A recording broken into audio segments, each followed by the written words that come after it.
My name is Kayla, I'm 36, and I discovered my fiancé married my sister when she posted a picture of her wedding ring on social media.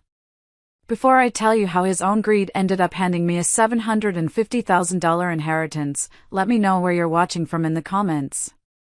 It all started on a Tuesday. A completely normal, boring Tuesday that smelled like laundry detergent and leftover mac and cheese. The kids, Liam who's 6 and Chloe who's 4, were finally asleep, their soft breathing the only sound in the quiet house. I was doing what I always did after they went to bed, tidying up the hurricane of toys, paying bills online, managing the intricate clockwork of the life I thought we were building. Tom, my fiancé of 5 years, was supposedly on a business trip to Chicago, a last-minute conference he'd said was critical for a big promotion. He'd been a little distant lately, buried in his phone, but I'd chalked it up to work stress. I'd even packed him a little bag of his favorite snacks for the flight. I opened our shared email account, the one we used for bills and travel plans, to check on a flight confirmation for a trip to Disney we were planning for the kids. My finger was hovering over the search bar when a different subject line caught my eye. It was from an unknown sender, and the subject was simple, clinical, your Las Vegas wedding chapel receipt. My blood ran cold. It felt like plunging into a frozen lake. This had to be spam, some kind of phishing scam. But my curiosity, a sick, churning feeling in my gut, made me click. My hand was trembling so hard I could barely control the mouse. The page loaded. It was a professionally designed receipt, complete with a logo of 2 intertwined rings. A Diamond Forever wedding package. The date was last Friday. The day he supposedly flew to Chicago. I scanned down the page, my eyes blurring, searching for the names. And there they were, in crisp, digital print. Thomas Miller and Maya Evans. My sister. For a full minute, I couldn't breathe. The air in the room felt thick, unbreathable. It was like the world had tilted on its axis, and I was sliding off. This was a mistake. A horrible, elaborate, cruel joke. My fingers, numb and clumsy, scrambled to open social media. I went to Maya's page, my heart pounding a frantic, painful rhythm against my ribs. Her feed was the usual collection of selfies and brunch photos. And then I saw it. The most recent post, from just an hour ago. It was a close-up of her hand, a diamond ring sparkling on her finger, resting on top of a man's hand. Tom's hand. I recognized the silver watch with the blue face, the one I'd saved for months to buy him for his 35th birthday. The caption was a single, triumphant word, Mrs. Miller. The world didn't just stop, it shattered. I was looking at my life, my future, my family, being stolen, packaged, and flaunted in front of the world by the 2 people I should have been able to trust most. The comments were already flooding in. OMG, congratulations. I didn't even know you were dating. So happy for you guys. It was a public spectacle, and I was the ghost at the feast. I stumbled through the house like a sleepwalker. I went to our bedroom, half expecting to find him there, laughing, telling me it was all a misunderstanding. But his side of the closet was eerily neat. His suits were gone. His running shoes weren't by the door. His dop kit wasn't in the bathroom. On my nightstand, where my engagement ring had been that morning, there was nothing. An empty space. He hadn't just left. He had erased himself. He'd taken everything, including the ring that symbolized a promise he never intended to keep, and left nothing. Not a note. Not a word. Just a gaping, silent void where our life used to be. You have to understand, this betrayal wasn't a sudden earthquake. It was the final, catastrophic collapse of a foundation that had been rotting for years. Maya had always been the golden child, bathed in a spotlight I could never seem to find. She was the pretty one, the popular one, the one who could wrap our parents around her little finger with a dazzling smile. I was the smart one, the responsible one, the one who got good grades and followed the rules, which, in our family, was a lot less celebrated. I remember one summer in high school, I'd saved up all year from my part-time job to buy a specific prom dress. It was a simple, elegant navy blue dress. I loved it. The night before prom, I went to get it from my closet, and it was gone. I found Maya in her room, preening in front of the mirror, wearing my dress. When I confronted her, she just shrugged. "It looked better on me," she'd said, as if that was a perfectly reasonable explanation. My parents made her take it off, but they didn't punish her. They told me not to make a scene, to find something else to wear. I ended up going to my prom in a dress I hated, feeling like a shadow. Maya had stayed home, but she'd won. She'd proven that what she wanted was more important than what was right. That dynamic never changed. Years later, I was a rising star at a major financial firm in the city. I loved my job. I was good at it. I was on track for a senior promotion. That's when I was with Tom. He was charming, ambitious, and he made me feel seen. Or so I thought. When the promotion was offered to me, a huge step up with a significant salary increase, I was ecstatic. I came home ready to celebrate. Tom listened, smiled, and then gently took my hands. "That's amazing, honey," he'd said, his voice a soft, persuasive purr. "But think about it. More hours, more stress. Is that what we really want for our family? My career is taking off. My salary can support us comfortably. Imagine, you could be home. You could focus on us, on having kids. You wouldn't have to deal with office politics or deadlines. I can take care of you." He framed it as a beautiful gift, a release from a burden. He made my ambition sound like a flaw. And I, so deeply in love and conditioned to put others first, let him convince me. I turned down the promotion. A few months later, I was pregnant with Liam. A year after that, I quit my job entirely. I saw that same look in Maya's eyes when I told her, that familiar, toxic cocktail of pity and triumph. The house was the final nail in the coffin of my independence. The house I'm sitting in right now. When we decided to buy, Tom was the one who found the place. He was also the one who handled the broker. When it came time for the mortgage application, he laid the papers out on our kitchen table. "Look, Kayla," he'd said, pointing to the numbers. "Your credit score is a pristine 810. Mine is, well, it's a bit messy from my college days. If we put the application solely in your name, we'll get a much better interest rate. It'll save us thousands. It's just a formality, a smart financial move. It's still our house." As a financial analyst, every alarm bell in my head should have been screaming. But he was so convincing, so logical. And I wanted to believe in this he was so expertly selling. I signed the papers. I drained my 401k and every penny of my personal savings for the down payment.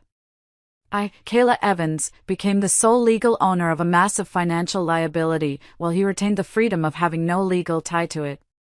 It was the perfect escape plan, and I had personally signed off on every page. My mom was my only anchor in the storm that followed that horrible Tuesday night. She was the one who had always looked at Tom with a healthy dose of skepticism. She never outright said she disliked him, but I'd see a flicker of doubt in her eyes when he'd turn on the charm. When I finally broke down and called her, my voice a ragged whisper as I told her everything, she didn't waste a single second on shock or platitudes. She was all action. "I'm on my way," she said. "Lock the doors. Don't touch the joint bank accounts until I get there. And for God's sake, don't call him. We need a lawyer." She arrived an hour later with a thermos of hot tea and the ferocity of a mother bear. While I was still numb, she was already thinking 3 steps ahead. This wasn't just a broken heart, it was a calculated demolition of my life, and she was here to help me sift through the rubble. And she was right. The very next morning, I discovered he had drained our joint savings account to the last penny. The betrayal was now financial, cold, and undeniably premeditated. The first call I had to make was to my sister. I don't know why. I think I just needed to hear the lie from her own mouth. I needed to hear her try to justify the unjustifiable. She picked up on the second ring, her voice sickeningly bright and cheerful. "Hey, sis. What's up? I was just about to call you, I have the most amazing news." I cut her off. My voice was flat, devoid of all emotion. It was the only way I could get the words out. "You married my fiancé, Maya." The silence on the other end was telling. It wasn't a guilty silence. It was an annoyed silence, the kind of silence that says, "How did you find out so fast?" "Oh," she finally said, her voice losing its fake sparkle. "That. Look, Kayla, it's not what you think. Isn't it?" I asked. "You're in Vegas. You're wearing a ring. You're calling yourself Mrs. Miller. It seems pretty straightforward to me." "Okay, fine," she huffed, her defensiveness kicking in. "Tom and we have a real connection. A soulmate connection. We just fell in love. It happens every day." "It happens?" I repeated, the words tasting like poison in my mouth. "He's the father of my children, Maya. Your nephews. We had a life. A home. A future. And you were making him miserable," she shot back, her voice rising, dripping with self-righteousness. "He told me everything. How you were always so focused on budgets and schedules. How you'd lost your spark. He needed someone who understood him, who supported his dreams." "I'm supporting his dreams, Kayla." She delivered the next line with a chilling sincerity that made my stomach turn. "Honestly, I thought I was doing you a favor. Now you're free to find someone who's more on your level." I was speechless. She had taken my life and was trying to frame it as a charitable act. She had one last knife to twist. "You should be happy for us," she said softly, as if she were the bigger person. I hung up the phone. I didn't scream. I didn't cry. The pain was so immense, so profound, it had burned past hairs and left behind a core of glacial ice. This wasn't a crime of passion. This was a hostile takeover. They had planned this for months, maybe years. While I was at home reading bedtime stories and scheduling pediatrician appointments, they were scheduling their wedding. That night, sleep was an impossibility.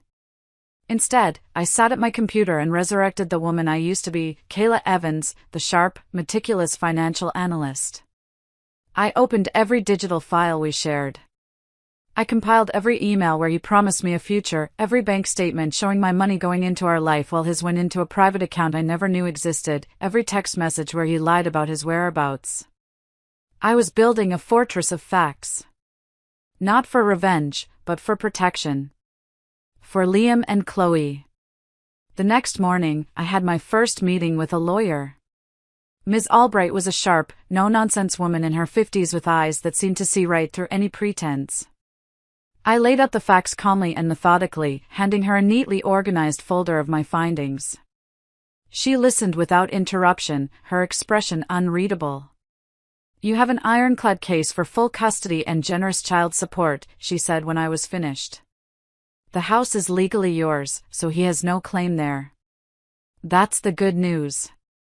She leaned forward slightly. "The bad news is, without a marriage certificate, spousal support, alimony, is off the table in this state." He planned that part well. A week after he vanished, a single letter arrived in the mail. It was a plain white envelope, addressed to me in his familiar, confident handwriting. My heart did a painful lurch. My first instinct was to tear it open, to devour his words, searching for a crumb of remorse, an explanation, anything. A stupid, hopeful, pathetic part of me thought maybe, just maybe, it was an apology. But then I looked over at the living room rug, where Liam and Chloe were building a lopsided tower of blocks, their laughter filling the quiet house. I thought about Maya's voice on the phone. Doing you a favor. I thought about the empty savings account. I thought about the years of my life I had invested in a man who saw me as a temporary convenience. I walked out to the rusty barbecue pit in the backyard, the letter feeling heavy and toxic in my hand. I didn't hesitate. I struck a match and held the corner of the envelope to the tiny flame. I watched it catch, curl, and turn black, the words he had written disappearing into smoke before they could ever infect my mind. It was a baptism by fire. I was burning the last shred of the woman who would wait for an explanation from a man who didn't deserve to give one. My mom saw the smoke from the kitchen window. She came out, her face etched with concern.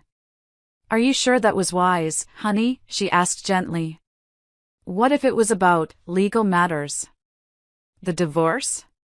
"We weren't married," I reminded her, the words still tasting like acid. "There's no divorce to be had." And it didn't look official. It was just a letter. His words don't matter anymore. Only his actions. And his last action was to abandon his children. That was all the proof I needed of his character.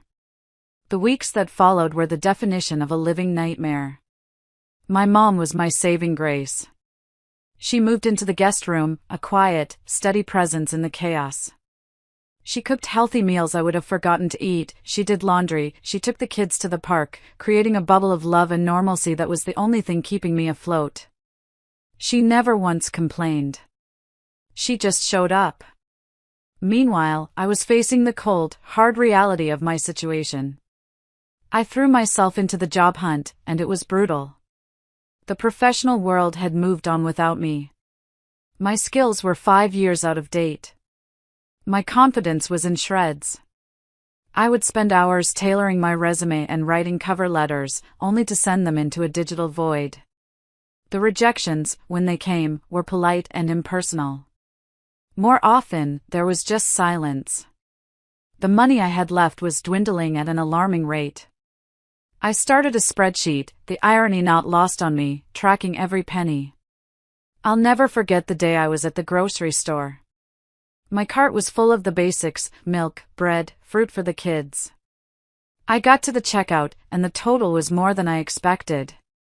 I had to do the walk of shame, asking the cashier to take things off the bill. I put back the chicken, the small block of cheese, the orange juice. I left with just enough to get by, my face burning with a humiliation that felt deeper than the betrayal itself. One afternoon, I was trying to pay the electric bill online when the payment was declined. Insufficient funds. I logged into my credit card account, confused.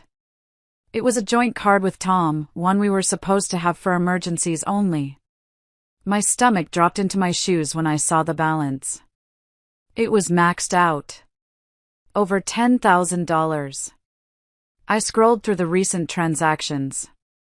A 5-star hotel in Las Vegas. A dinner at a restaurant with a celebrity chef. A shopping spree at a designer boutique. He wasn't just starting a new life, he was funding it with my credit, actively and maliciously sabotaging my financial future. He wasn't just leaving me, he was trying to bury me. It was in the middle of this suffocating despair that I got a phone call from a number I didn't recognize. It was Megan, Tom's mother. My heart sank. I braced myself for a lecture, for her to defend her precious son. But her voice was surprisingly gentle. "Kayla, dear," she said. "I've been trying to reach Thomas, but his phone goes straight to voicemail. I just had a feeling something was wrong. I wanted to know how you and the children are doing." Every instinct screamed at me to unload, to tell her what her monster of a son had done. But something held me back. Maybe it was pride. Maybe it was the last shred of the dignified woman I used to be. I took a breath and kept my voice steady. "We're managing, Megan," I said simply. "Tom and I are no longer together. He moved out. It's been difficult, but the children and I are strong." I didn't mention Maya. I didn't mention the money, the credit card, the wedding. I just spoke about the kids, about how Liam had won a reading award at school, how Chloe had started drawing these funny, beautiful pictures of our little family, just the three of us, holding hands under a giant, smiling sun. "Oh, Kayla," she said, and I could hear a genuine, heartbreaking pain in her voice. "I am so sorry." We talked for a few more minutes, her asking about the kids, me keeping my answers polite and brief. "You are a good woman, Kayla," she said before she hung up. "A wonderful mother. Don't you ever forget that." I didn't think much of it at the time. I was too busy trying to figure out how to keep the lights on. I had no idea that that quiet, 10-minute phone call, the one where I chose dignity over drama, was the most important financial decision of my entire life. It happened about a month after Tom had vanished. I had finally landed a job interview. It wasn't a senior analyst position, just a junior role at a small firm, but it was a paycheck. It was a start. I came home feeling a tiny, fragile flicker of hope for the first time in weeks. My mom was playing Candyland with the kids on the living room floor. For a moment, everything felt almost normal. Then, there was a sharp, authoritative knock at the door. I opened it to find two people who looked like they had walked straight out of a legal drama. A man and a woman, both in impeccably tailored dark suits, carrying leather briefcases. They looked completely out of place on my crumbling, suburban doorstep. "Are you Kayla Evans?" the woman asked, her expression serious and professional. "Yes," I said, my mind racing through a Rolodex of horrors. Were they from a collection agency for the credit card debt? Had Tom gotten into some kind of legal trouble that was now my problem? "We are the legal representatives for the estate of Megan Miller," the man said, his voice gentle but firm. "May we come in for a moment?" My blood turned to ice. Estate. The word hung in the air, heavy and final. Is she okay?" I whispered, my hand flying to my mouth. The woman's professional demeanor softened with a flicker of human pity. "I'm so sorry to have to tell you this, Ms. Evans. Megan passed away 2 days ago. She had been battling pancreatic cancer for some time. It was very peaceful at the end." I stumbled back, leaning against the doorframe for support, the world tilting again. Cancer. I hadn't known. Tom, her only son, had never mentioned she was sick. He was off getting married in Vegas while his mother was dying. The lawyers stepped inside, their presence filling my small entryway. The woman handed me a thick, cream-colored envelope. "Megan made some significant, last-minute changes to her will," she explained. She was very specific and very clear about her final instructions. My hands were shaking so badly I could barely break the seal on the envelope. Inside were 2 documents. The first was a letter, several pages long, written in Megan's elegant, looping script. "My dearest Kayla," it began. "If you are reading this, it means my time has run out. I am writing this from my hospice bed, and there are things you need to know. My greatest regret in this life is the profound pain my son has caused you. After our phone call a few weeks ago, I knew in my soul that something was deeply wrong. You were too poised, too dignified. It was the kind of strength a woman only finds when she has been through hell. I confronted Thomas. I called him, and he was evasive. I pressed him. He is not a good liar when he is cornered, Kayla. He crumbled. He told me everything. About his affair with your sister. About abandoning his beautiful, innocent children. And he told me about his disgusting plan to secure his inheritance before leaving you with nothing but debt. I had to read that line 3 times. His plan. It was real. It was a conscious, deliberate strategy. The letter continued. The worst part, the part that broke my heart completely, was when he confessed he had sent you a letter. A letter begging you to lie for him, to put on a show and pretend you were still a happy family when I came for a final visit. He needed you to help him defraud his own dying mother. He was furious that you hadn't responded. He couldn't understand why you wouldn't help him. He saw it as you being stubborn, not you having integrity. When he told me that, Kayla, I saw with perfect, terrible clarity who my son had become. And I saw who you are. A woman of grace, strength, and unwavering character. In that moment, I knew what I had to do. My son made his choice. Now, I have made mine. My eyes were so blurry with tears I could barely see the second document. I wiped them away with the back of my hand and picked it up. It was a cashier's check. My mind couldn't process the number at first. The string of zeros seemed to stretch on forever. It looked like a typo. $750,000. Made out not to me, but to a newly formed entity, the Kayla Evans and Children Trust. The male lawyer spoke softly, bringing me back to reality. Megan was very clear. She liquidated a significant portion of her stock portfolio and other assets in her final weeks. She wanted the funds to be immediately available to you and the children, structured through an irrevocable trust that your ex-fiancé, Mr. Miller, cannot touch under any circumstances. She named you the sole trustee. It's all yours, Kayla. The college fund for your children, the security for your future, a way to pay off this house, it's what she wanted. I sank onto the bottom step of my staircase, the letter and the check clutched in my hand. The paper was cool against my skin. It wasn't just money. It was validation. It was justice. It was a mother's love reaching out from beyond the grave to protect the family her own son had tried to utterly destroy. My mom, who had been standing silently in the doorway to the living room, came and wrapped her arms around me as I finally let myself sob. Not for the loss of Tom, but for the loss of Megan, and for the overwhelming kindness she had shown me. The phone rang less than an hour later.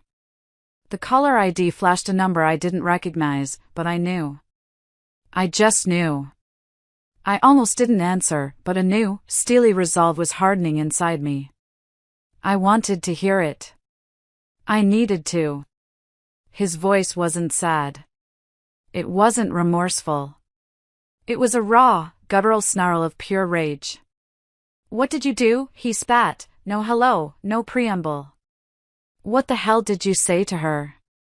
I took a deep, steadying breath. My tears were gone. All that was left was a calm, quiet strength that felt unbreakable. I didn't say anything, Tom, I said, my voice as even and cool as a frozen lake. Don't you lie to me, he screamed, his voice cracking. I just got off the phone with her lawyers. They told me. She left everything to you. To you and the kids. That was my inheritance. Mine.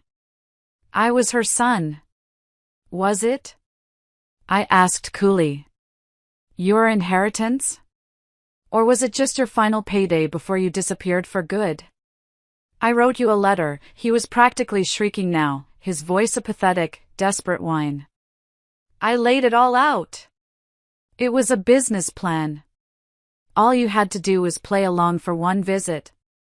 One goddamn dinner. We could have split it. I would have given you half. But you were too stupid or too selfish or too damn proud to even open the letter. And there it was. The full confession. The ugly, greedy, pathetic truth spilling out of his own mouth in a torrent of rage. He hadn't wanted me. He hadn't wanted his family. He had wanted an accomplice. The letter, Tom? I said, and I could feel a slow, cold smile spreading across my face. It wasn't a happy smile, but it was a victorious one. I don't know what you're talking about. I never received a letter. But it sounds like your mother saw you for exactly who you are. And now, thanks to you, so does everyone else. I could hear his choked, sputtering gasp on the other end of the line. Before he could form another word, another lie, another accusation, I hung up. The aftermath was both ugly and deeply, profoundly satisfying. My lawyer, Ms. Albright, was practically giddy when I played her the voicemail Tom had left in his rage, repeating his entire confession. "This is a legal gift, Kayla," she'd said. "This not only solidifies your position regarding the trust beyond any shadow of a doubt, but it also gives us significant leverage." He and Maya tried, of course. For a few weeks, my phone was bombarded with their desperation. They called. They texted. They sent rambling, incoherent emails. They even showed up at my house one evening, standing on my porch looking haggard and thin. Tom tried to appeal to my logic, talking about what was fair. Maya tried to appeal to my heart, tears streaming down her face. "We're family, Kayla," she'd sobbed. "You can't do this to us. Think of everything we've been through." I looked at the woman who had shared my childhood bedroom, who had worn my prom dress, who had stolen my future, and I felt nothing. Nothing but a vast, empty distance. "You stopped being my family the day you put on that wedding ring, Maya," I said, my voice quiet but firm. "The choices you made have consequences. Now please get off my property." I closed the door, locked it, and had Ms. Albright issue a restraining order the very next day. That was the last time I ever saw either of them in person. The next 6 months were about rebuilding, but this time, it was on my own terms, with my own materials. I didn't have to take that first, desperate job offer. I held out. I polished my resume, I networked, and I found a position as a senior financial analyst at a top firm in the city. It was a job that challenged me, excited me, and came with a fantastic salary and a deep sense of respect. The money from Megan's trust sat safely in an investment account, growing. It was the children's college fund, their safety net, their future, untouchable and secure. The first thing I did with my own new salary was pay off the mortgage on my house. My house. The feeling of walking into a home that was truly, completely mine, free and clear of any debt or obligation, was a form of security I had never known was possible. But my transformation wasn't just about the money. It was about reclaiming my power and my purpose. I looked back at the woman I had been, so vulnerable, so financially dependent, so one bad decision away from ruin, and I knew, with a certainty that chilled me, that I wasn't the only one. There were thousands of women just like me. So I started something new. A small, weekend project I poured my heart into. I called it Fresh Start Finances. Using my professional skills and my personal experience, I began running free financial literacy workshops for single mothers and women escaping toxic relationships. I taught them about budgeting, about building credit, about investing, about protecting their assets. I showed them how to read the fine print on a mortgage document. I taught them how to create a financial life that was entirely their own. I was turning my deepest pain into my greatest purpose. I'm standing in front of one of those workshops right now.